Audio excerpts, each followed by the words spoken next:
The Tao of Self-Confidence, Episode 729.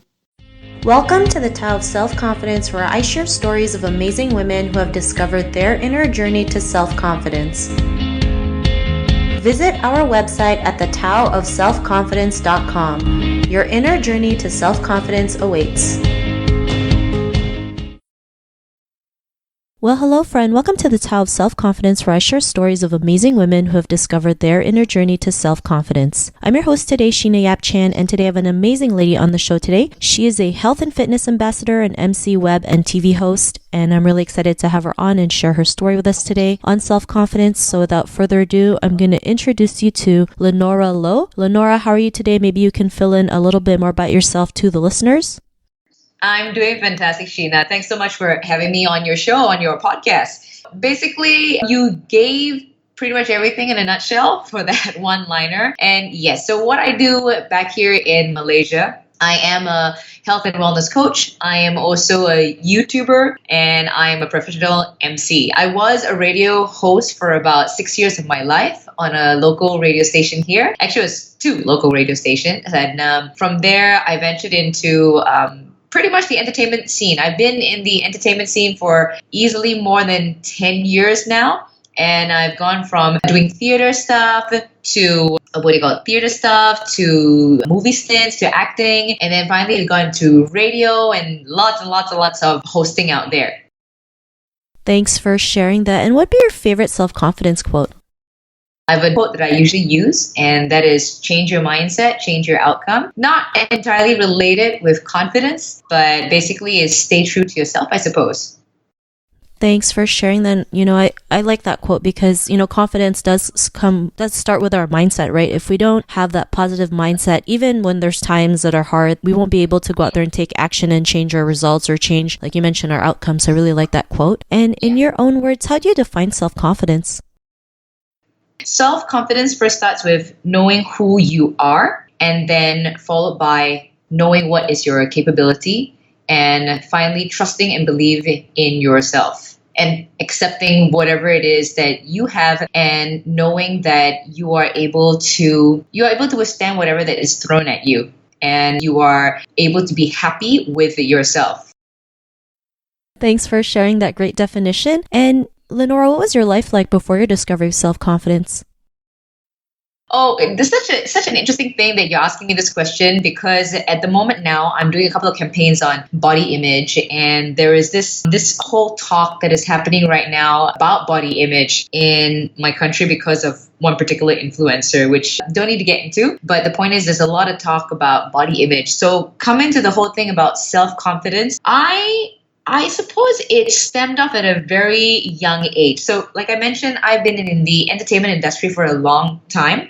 And then from there, I ventured into bodybuilding, which I actually turned out to, I wanted to become a bikini athlete. Bodybuilding is a sport that we all know. It usually has to do with your physique. It's like Arnold Schwarzenegger back in the day. And so people usually have those perceptions on bodybuilding, but there are also female bodybuilders, and there are different categories in it. One of it happens to be a bikini athlete, and the bikini athlete has a very lean yet feminine look. She is ready to be on the cover of a sports magazine, and she's got to portray this very sleek and beautiful. It's almost like she's like a goddess from the comic books, if you get what I mean. Yeah, so basically she's something like that. And when I ventured into this sport, I just thought of doing it because I was really inspired by these women who look so strong and beautiful on stage. Now, the reason I talk about this is because, see, growing up, I was a kid who was always the chubby one. I was always around. I grew up with an environment with people that most of my peers, my friends, were pretty much a lot slimmer than me. They were usually very small. As you know, being Asian, most of us are actually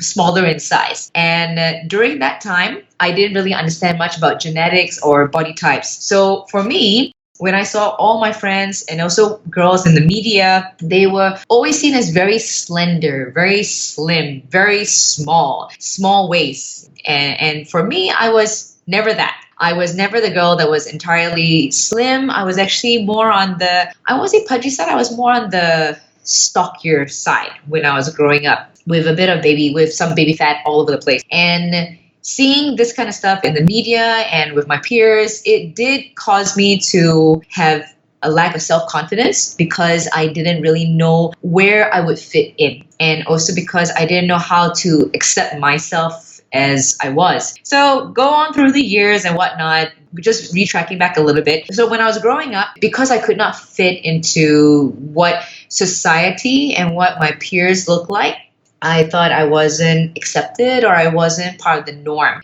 And like I said, that was the time when I didn't understand a lot about genetics and about different body types that people have. And so growing up, then it made me insecure for the most part. And then going into the entertainment industry, it even more so, it would definitely eat into your self-confidence because you have to be this particular look. You gotta be like almost like a beauty queen. There was one person who even said, oh, Linora, she's not your typical beauty queen, but she's a very sweet girl. She works hard. I mean, okay, that's kind of nice to hear, but they were basing it on that. So all that really just ate into self-confidence. But at the same time, it made me go, okay, fine. So I can't be like how you want me to be, but I will definitely play to my strengths and show what are the things that I can do. And then later on, as I get into the whole bodybuilding and bikini athlete part, this is where it is the ultimate of where people are going to judge you for how you look on stage. And the beauty of this sport is, while they may judge you, but it's also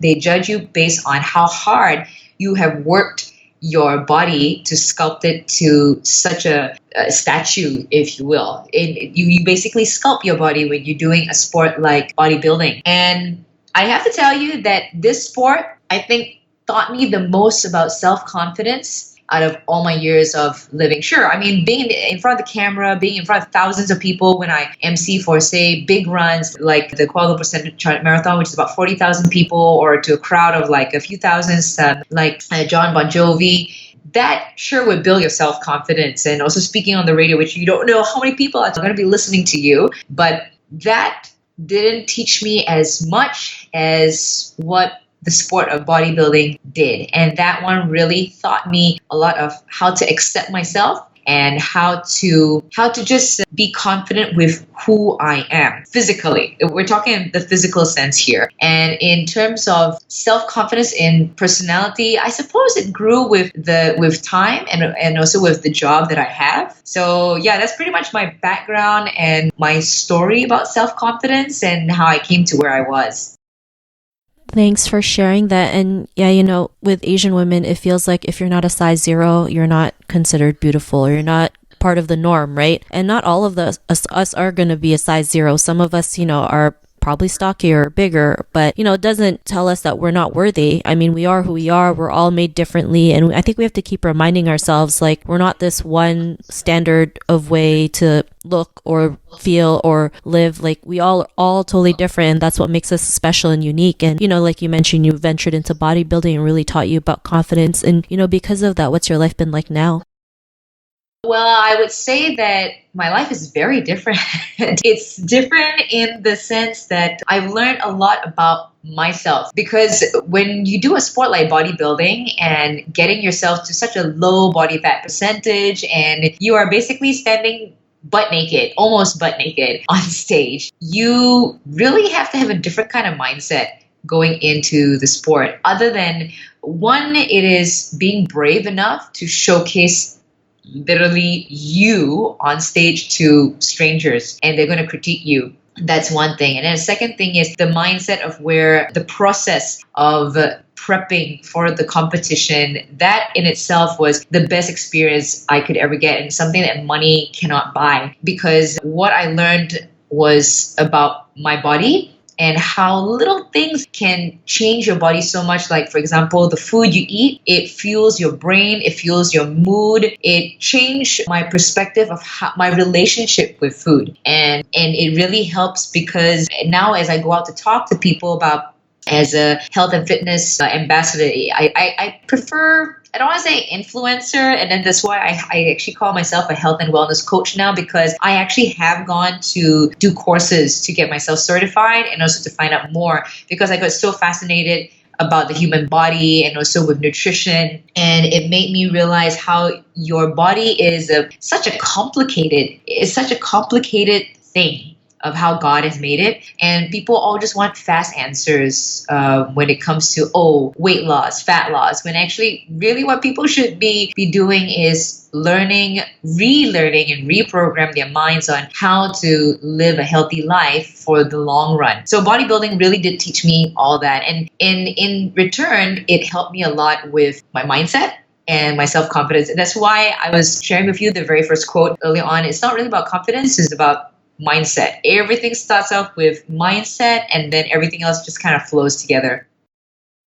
Thanks for sharing that. And I love how you mentioned it was just like little things that really made a big difference, right? And how, having that healthy lifestyle, it's something that you do for the long run. It's kind of like confidence. Like you can't, it's not like you're confident one day and then you're confident forever, because we always have new challenges, new setbacks. Life is unexpected, and it's because we work on our confidence, we can overcome them and keep overcoming them along the way, right? It's a lifelong journey. It's like a roller coaster. It's not linear. And, like you mentioned, people look for fast answers when really they just have to just keep working at it daily. And, to the woman who's listening to your episode, she may be in her own journey to self-confidence. What'd be that one tip you would give to her?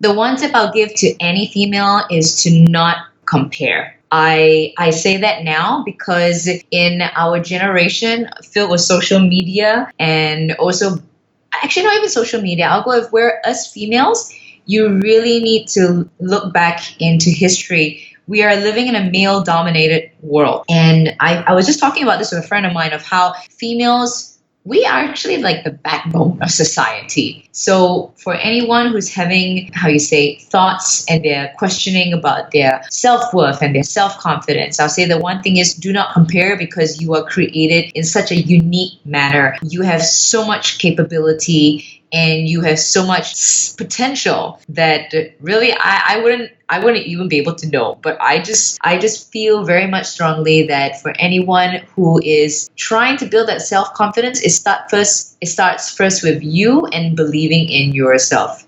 Do not look at other people. Do not look at the next girl, because when you start comparing yourself with others, that's when you take away your own power and control. And it's just you're giving in to what society wants you to be. So self-confidence first stems off with you understanding who you are, accepting who you are, and then from there, working on you to become better than you were yesterday. Thanks for sharing those great tips. And if our listeners wanted to get to know a little bit more about you and what you do, or check out some of your work, is there any links or social media profiles we can connect with?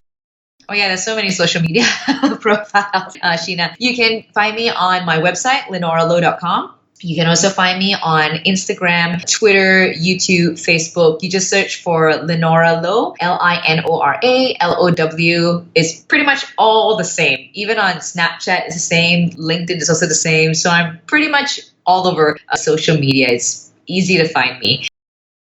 Awesome. Well, thanks for sharing that. And to our listeners, if you want to connect with Linora, you can also head on over to the taoofselfconfidence.com and search for Linora's name. Her show notes will pop up along with everything else that we talked about. And I really just want to thank Linora today for taking the time to share her story and tips with us on self-confidence. So thank you so much, Linora. No problem at all. It's a pleasure, Sheena. Thanks again. I really appreciate it. And to our listeners, be on the lookout for another new episode of another amazing woman's journey to self-confidence. And we'll talk to you soon. Bye for now. Thank you for tuning in to another amazing episode of the Tao of Self-Confidence. Please subscribe to the show on Apple Podcasts or Spotify to get your daily boost of confidence.